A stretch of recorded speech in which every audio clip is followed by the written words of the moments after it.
Alright guys, it is our last block and we have an awesome block. It's going to be called I'm calling it a 4 triangle block. But it's just basically 4 triangles. So we're going to use some of the techniques that we've already used. So what you're going to start with is 2 7.5-inch squares, okay? And on one of them, like we did for, I can't remember what month we did that, but you're just going to draw a line right through the center along that diagonal with a pencil. And we are going to sew on either side of this so we can create 2 different triangles. So we're going to start by doing that. I'm going to sew on either side of this pencil line that I've already created.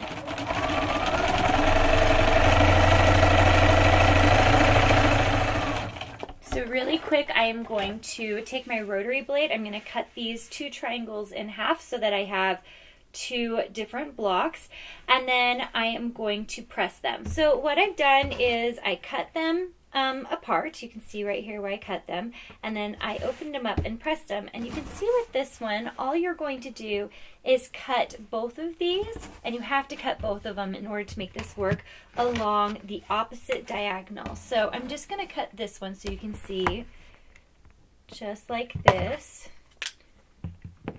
right across, okay?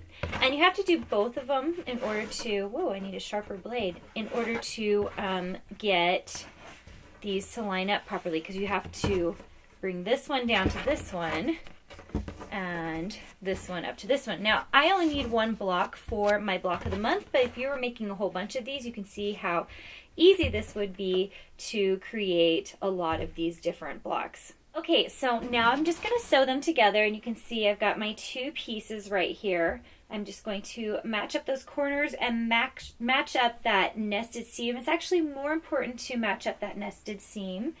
And I'm going to just sew them really quick along that edge.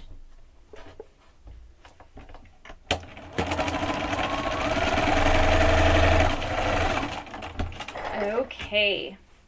So I'm just going to open this up. You would want to press it and then trim it down, but how cute. It's like a little kite pattern for our 6-inch block. And that is our last block. So next month I'm going to show you how to add your borders, and you will be done all ready in time for Christmas.